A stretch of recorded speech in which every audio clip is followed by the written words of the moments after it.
me shut the heater off here. Good morning, guys. It's Vanessa from Burning Love Candles, and I have to go get labs this morning. I have a doctor's appointment tomorrow. I put it off as long as I could, and I really want my coffee, and it's fasting blood work. So I woke up to sleet and ice. So yeah, let's go. It's about 6 o'clock. It is 6:03. Hi guys, I made it to the lab. I'm going in. It's 6:19. I can't wait to get home and have my coffee. Hi guys, it's 6:33. I'm all done with my blood work. I'm gonna brave the storm. I will videotape in the parking lot. I don't want to videotape. I don't touch my phone when I'm driving, but I have to loop around the back of a building, so I will show you what I'm dealing with today. It's sleet and ice. It was supposed to be 10 inches of snow, but instead of 10 inches of snow, we ended up getting, I don't know, just like little ice balls, kind of. So here we go.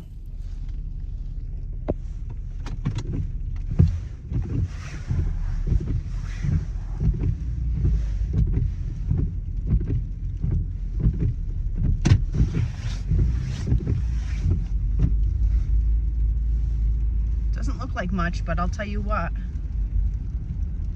it's all ice. I'll see you guys in a minute. Making my coffee.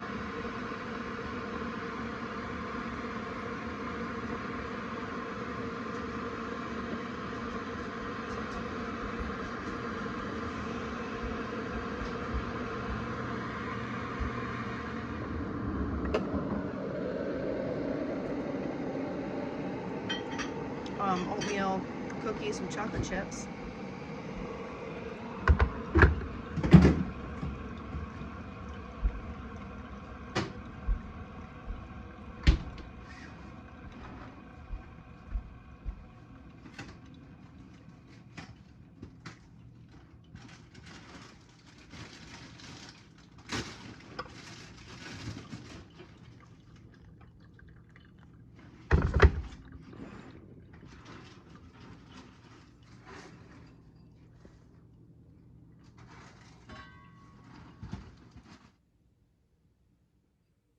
Hello, I have my coffee and I'm going to show you guys my pottery that I did.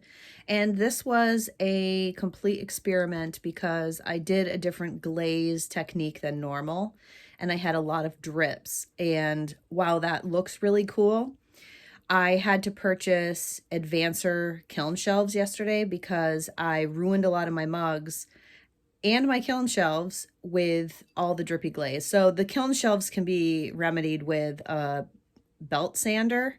The mugs sometimes will get stuck to the shelf and parts of them will break off. So I had a very good experiment with a new technique, but a lot of my mugs were damaged in the process. None of them were for orders, so it's okay. I was just doing something new and trying to learn making bellied mugs and this new glaze technique. So I'll show you the things that I have up here, and then I will grab more things from down cellar. This is one of my candle vessels.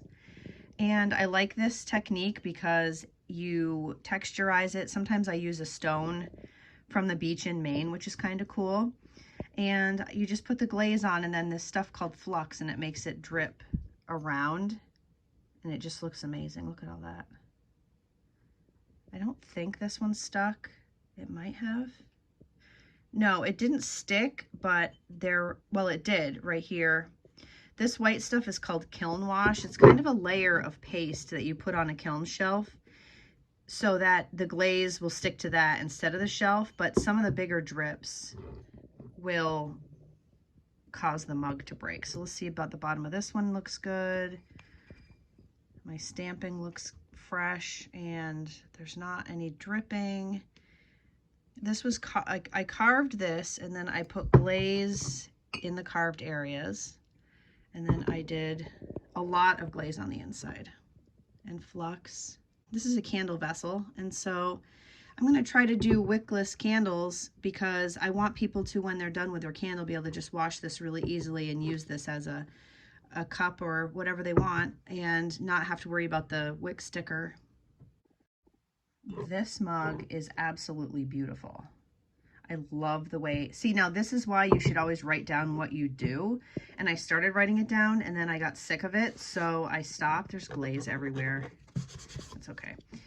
And I love the way this looks, but I can guess what I did, but I don't really know. So, the bottom of this one, see there's some glaze strips. I filed them down, but see right here, it's stuck to the kiln shelf. And so then when you lift the mug out, part of it sticks to the kiln shelf.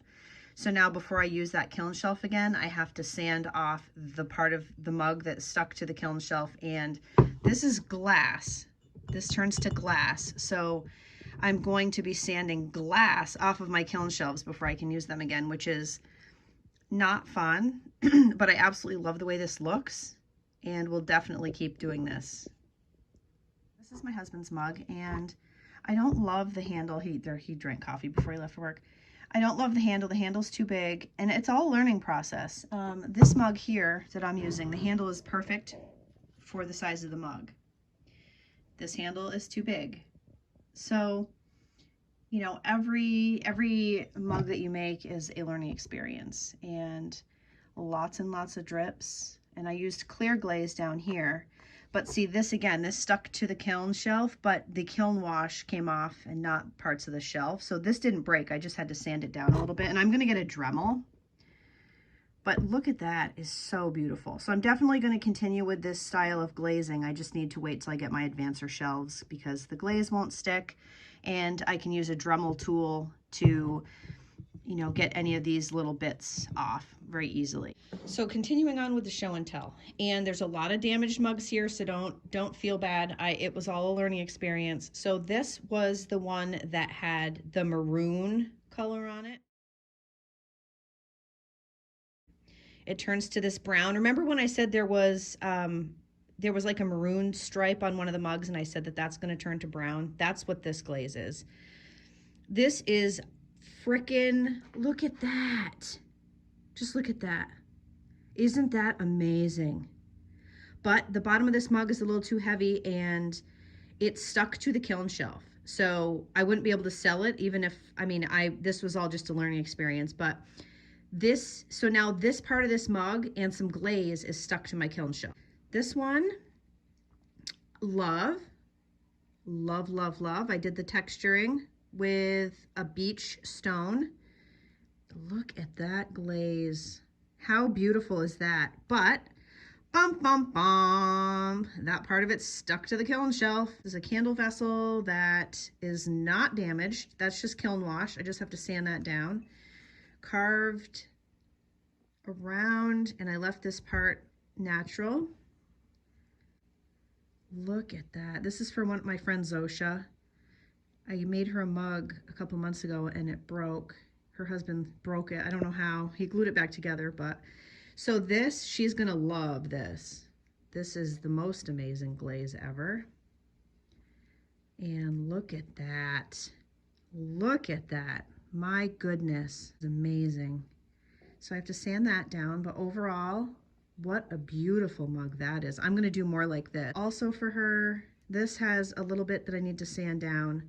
She likes the rustic, natural kind of look, and she really just lets me go crazy with being creative. Look at that. She had hand surgery yesterday. I'm gonna send this to her, this video, so she can see it. This one, which I think came out really nice. Ruined, but I could use it for toothbrushes. I also like this, the stamping with the glaze inside. I think that's really cool instead of putting it on the bottom. Like branding, like I might make some branded. So that was one of my first bellied mugs. I might see now that handle's the right size for that mug. Holy crap, look at that. Oh my gosh. I mean, have you seen anything so beautiful? It looks like a waterfall. So my glaze technique is amazing, but I will show you the kiln shelves too.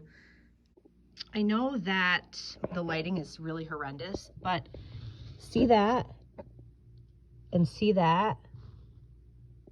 That's part of a mug that is, oh my God, I can't find it. Where is it? Over here. Okay, so that's on there. I would have to sand that off of there. This is my sage, which is kind of a big pain in the ass because it's mostly sticks. Look what I got on Amazon. Look, this is not, these silver ones I've had for a while, but look at what I got on Amazon. Look at all these flowers. These are for my candles. You've got lily, and I mean, these are just really, because a lot of people will sell, you know, like chamomile and rose petals, but there's so many cool, there was chrysanthemums. There's things I don't even know what it is. Like, holy cow, there's figs in here somewhere. Look at this. Friggin' figs. This is mica powder. I swatched that lavender color. It's the same stuff that they use to make eyeshadow. I've got my 5-pound pot roast. I have baby potatoes, red onions, celery, and carrots. And I bought a McCormick packet that I'm mixing up, and I'm gonna dump that over top. Turn this puppy on and let it cook for 8 hours. We'll check back in on it in a little bit and see what it looks like. We're gonna test burn this puppy with the half wicks.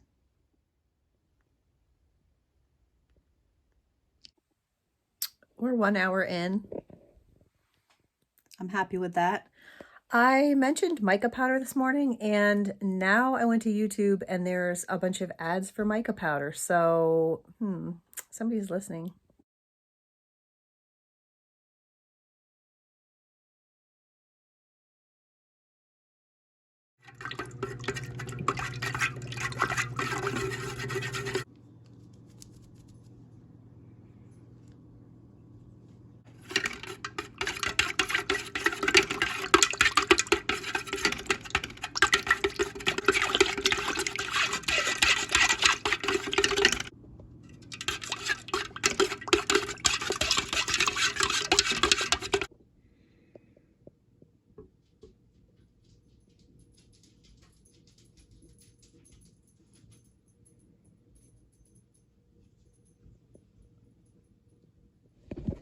I had to go hit the jug with the heat gun because it started getting too cold. There we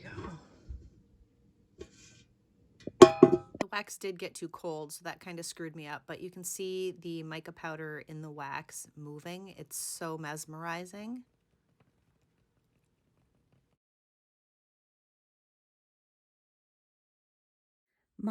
One of the wicks on my wood wick candle went out, so I'm scratching that test burn. That is the turquoise. That is the turquoise mica powder in a 4-ounce tin. And I used this oil from Midwest Fragrance Company. It was the one of the 5 that I really liked. It smells like Christmas. Not like bergamot, not like sandalwood, but it smells like Christmas. Let's check in on the pot roast. Ooh. Hello. I'm going to end this here because it's about 15 minutes long and I don't want to drive you guys nuts. I'm going to go ride my bike, and boy, my eye is like looking over there today. And I put a lot in this one, so I will see you guys tomorrow. Bye.